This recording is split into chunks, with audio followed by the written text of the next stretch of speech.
Hi folks, Stein North here. Well, we're going to get a jump on this new video series I'm doing, Live or Die Off the Land. Okay? Now, today I'm suffering from what I call video disaster. I went out on about a 4 mile hike today, and I sat down by the lake, and I was just thrilled to be out there. It's in the mid 50s, low 50s, but there's a strong wind, so it feels like it's in the low 40s. But it's still beautiful out, not a cloud in the sky, just beautiful outside. And I did about an hour and 20 minutes of video work while I was out there. Like everything else, you don't know what you have till you get home. Well, I ran that video. I downloaded it all on my system, and I ran that video, and I can't save it. I can't salvage it. It's all wind noise. You can't hear but maybe 10% of what I did in the videos over the wind. So all of that video time, an hour and 20 minutes, was totally wasted. A video disaster. That's one of the problems with wanting to do videos for YouTube. You're going to have times that you put a lot of effort into it for not. So that's what happened. But here I am. I'm back home. Little bit of a runny nose from the cold, brisk air today. But I'm looking out the window right now, and how disappointing. The wind has calmed right down. It's just a slight breeze out there. So I guess I was just meant to go out and enjoy the fresh air today. Okay, so let's get going on this video. This video, being the first video of this series, is to define what this series really is. I've had some comments come in on the first video, the introduction video, and I loved them. They're excellent comments. And they went into some different directions than what this series really is, but they're all relevant topics that I will be tying into the video series, some of those issues that were brought up in the comments.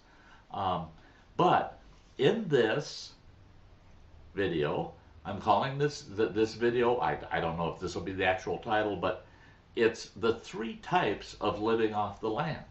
What I consider the 3 types of living off the land. So let's jump right into it. Type 1.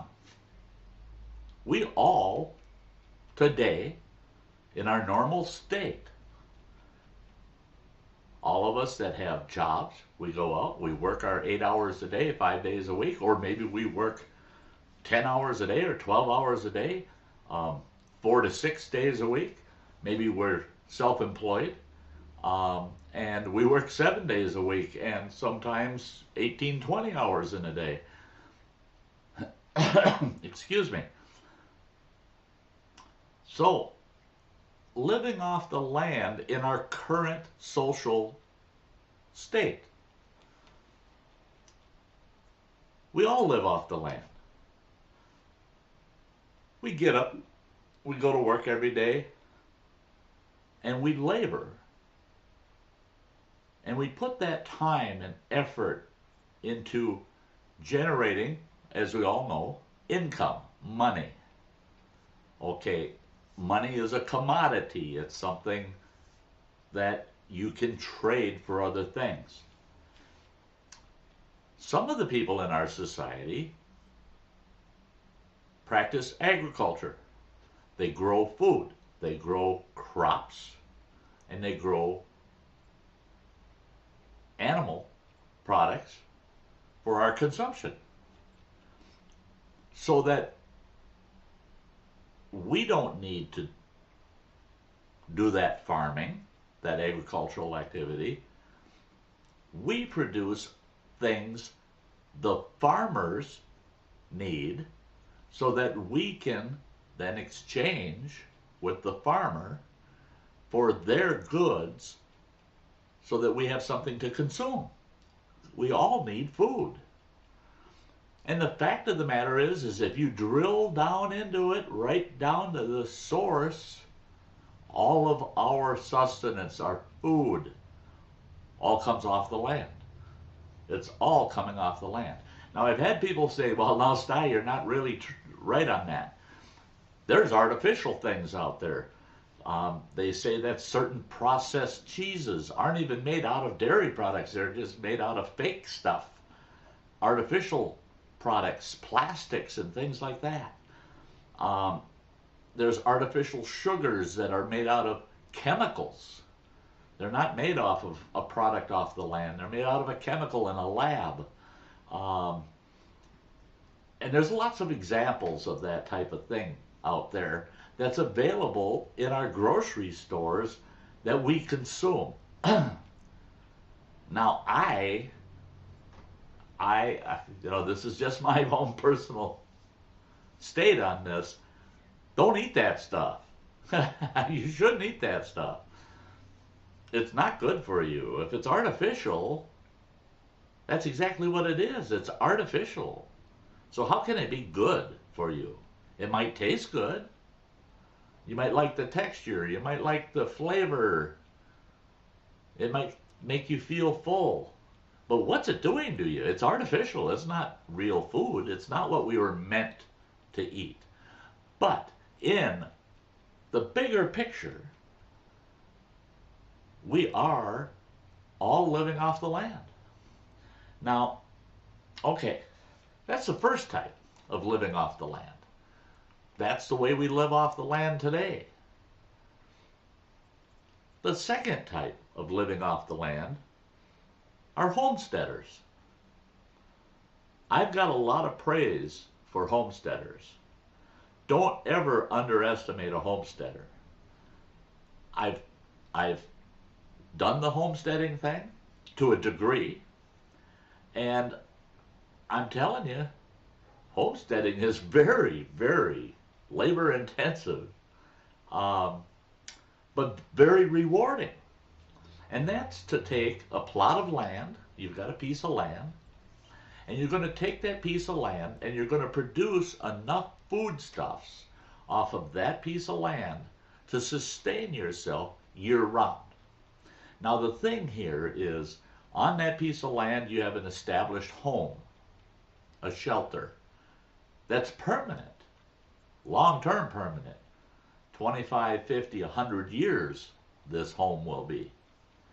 You have other outbuildings that you use. You're going to take a piece of that property, that land, and you're going to cultivate it.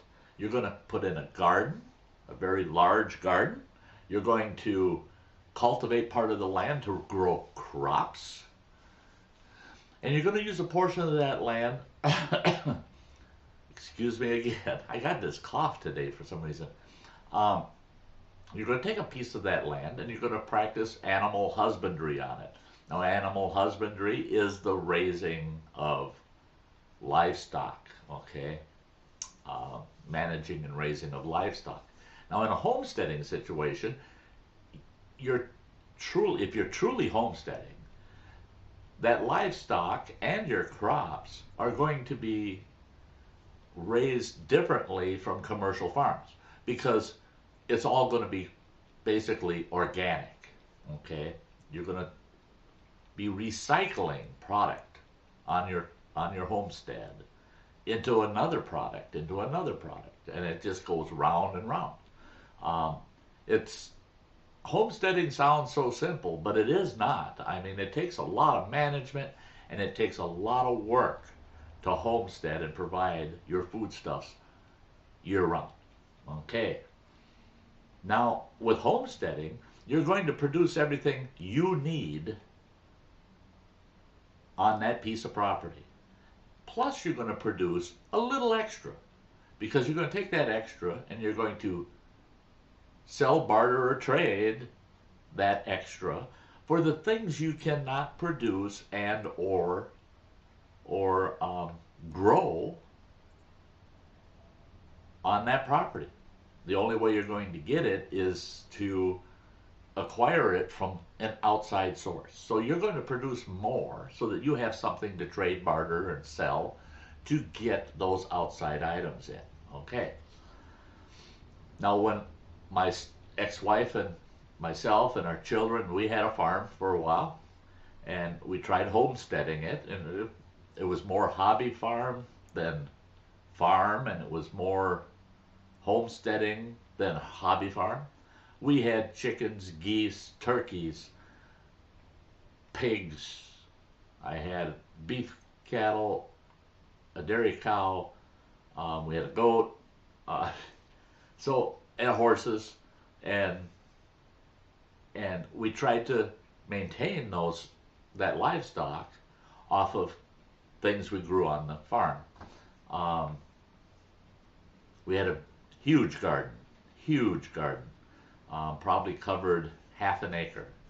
Um, we did not grow crops on our farm. We had 80 acres, a very nice farm. Oh, beautiful farm. And it was in central Minnesota. But we leased the farm. And the majority of the farm was leased out as pasture for someone else's cattle and some cropland for some corn. Well, I tried to produce extra so that I had things to trade and barter for feed for my cattle and my hogs and my chickens and my poultry. So there was a mix going on. And I also had an outside job at the time. So it was, thank goodness I was young, because it was a lot of work. I mean, I got up easily 2 hours before the sun came up and was not done until 8 o'clock in the evening every day. So I usually started at about 3, 4 o'clock in the morning, and I wasn't done till 8 o'clock in the evening. So it was a lot of work. But it was rewarding. It was so nice. All the fresh foods we had, all the canned foods that we had, all of the things we preserved from our farm to get us through the winters. Wonderful. It was wonderful. And we lived off the land that way. Very, very difficult method of securing foodstuffs. A lot of work involved. Awful lot of work. So, as I said, I can't praise homesteaders any more than saying, hey, you guys are doing the best. I two thumbs up to all of you homesteaders out there. Okay, I'm going to, because my camera's been giving me trouble, I'm going to hesitate and fade right back in, and we'll talk about the next type of living off the land. Okay, now the third type of living off the land. That is what this video series is all about, okay? The way we live off the land today, homesteading, those are different issues. You could do a video series on both of those issues. I'm not going there because I'm not proficient enough. I got enough homesteading background that I could probably do that. But that's really not my forte. I'm really not that into homesteading because I just don't have the opportunity. I don't have the property. So I'm not going there. And that's a whole different story about how society lives off the land. That I'd love to do a video series on, just because of some of the social mentality that's involved in living off the land under a social structure. So the third type is an individual, and that's the approach we're going to take. You're one person. Now it may be 2 people, it may be 5 people, it might be 20 people. But when you start getting into more than 2 people, now you're talking more of a structured society situation, and certain people will produce certain products and have specific tasks. Okay? We're not going there. We're sticking down to 1 to 2 people for the most part. And we will talk about, if you have more than 2 people, how that can play a role in living off the land. But the third way is a person stepping off the beaten path and going into raw nature. They're going into the woods, into raw nature. There's no human involvement except your own. There's no outside human impact on your environment. It's just you and true raw nature. And how will you live off the land in that situation, under those conditions, the environment, the resources that are available in that environment? So we're going to be covering a lot of issues in this series. I don't know how many videos it'll take, but it's going to take a few. Now, a person jumping into living off the raw land on their own, just themselves. If you fail as a homesteader, you're still part of society. You've just isolated yourself from the social process. You have not isolated yourself from social connectivity. You are still connected to society. You have isolated yourself to practice self-sustainability. If you fail in that self-sustainability, there are options available to you. You will not starve to death in society. Well, at least you should not. Society should be structured as such that you would not at least starve to death. So, this situation, you don't have society there to help you. You don't have alternatives. There are none. You will procure and acquire the things you need on your own. Failure in this situation that we're discussing in this series is the ultimate failure. It's a live or die situation. You cannot live off the land unless you literally learn and become part of that ecosystem. The animals that are out there have a very short lifespan. Take an animal that has a warm-blooded animal, such as us. You take a animal that would be somewhat close to us, which I don't get. But let's take a black bear. I don't even know what the life expectancy of a black bear is. 10, 15, 20, 25 years? I don't think it's beyond 25 years. Not in the wild. So their life expectancies are rather short. And it's because it's hard out there. It's very hard out there. Now, humans' life expectancies were quite low when we were surviving and living under those types of conditions back in history, throughout history. And their lifespans were shorter, but for them, I think every one of them would say, but I lived a full life, a very full life. Now we can be smarter than that, and we can live longer, even in those conditions, if if, I say, we can adjust, adapt,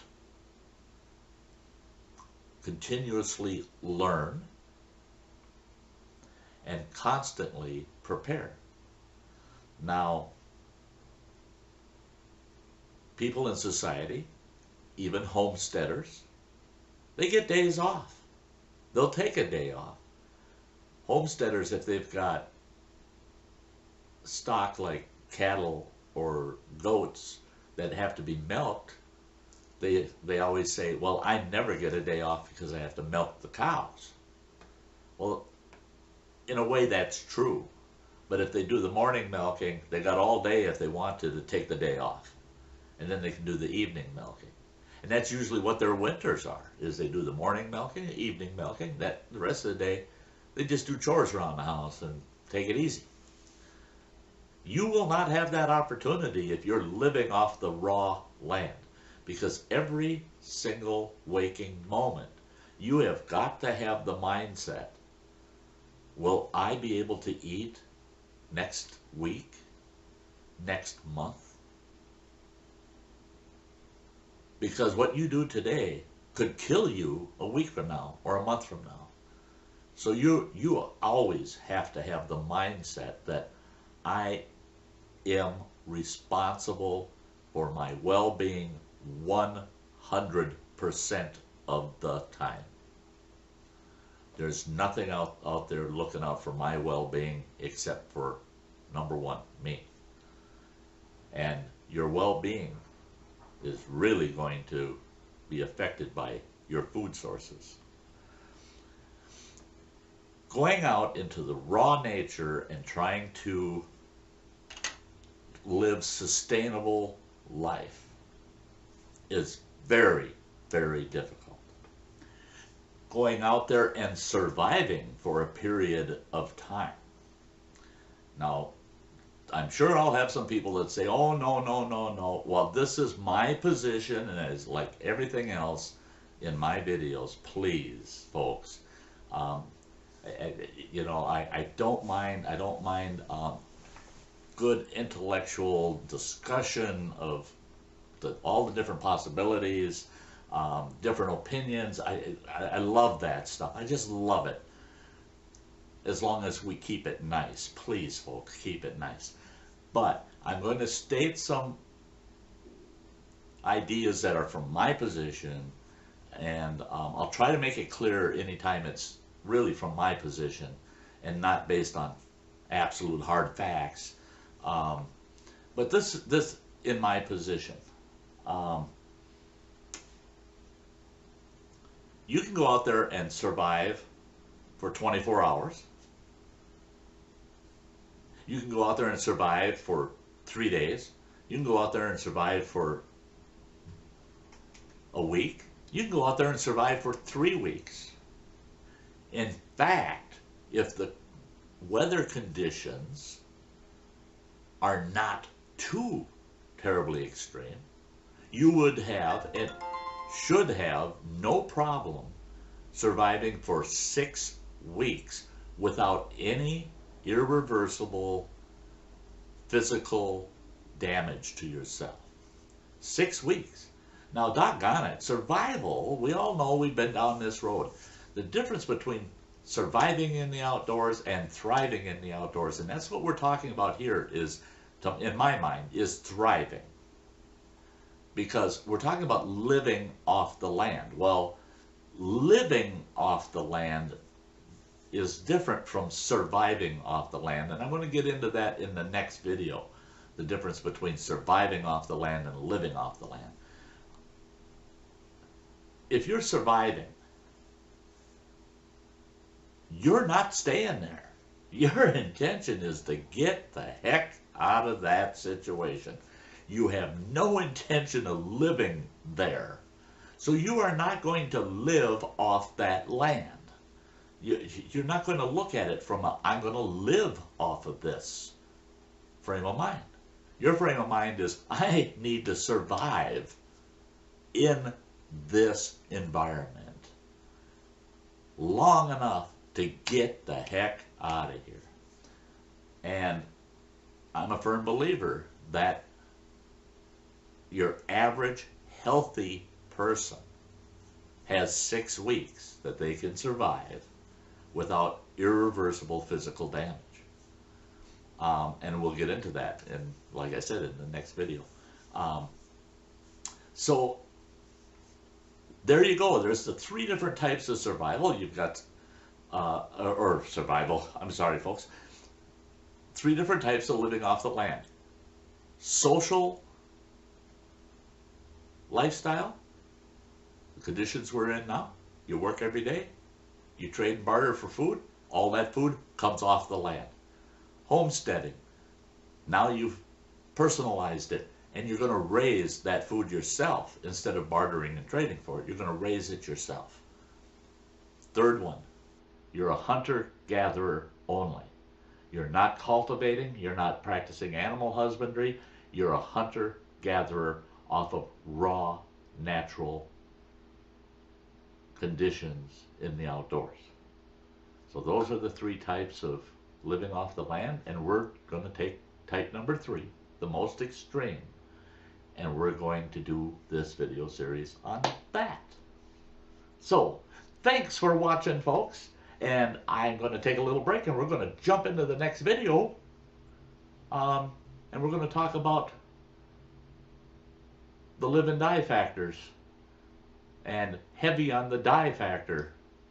I hope you'll find the next video quite interesting. We're going to talk about some historical situations, fact-based, things that we definitely know about living off the land, and the don'ts. We're going to talk about a lot of the don'ts in the next video. But I think it'll be fun. And we'll just keep this thing going. So, love the fact you guys are watching, and this is Stein North. Until the next video, you all have a nice day. Bye-bye.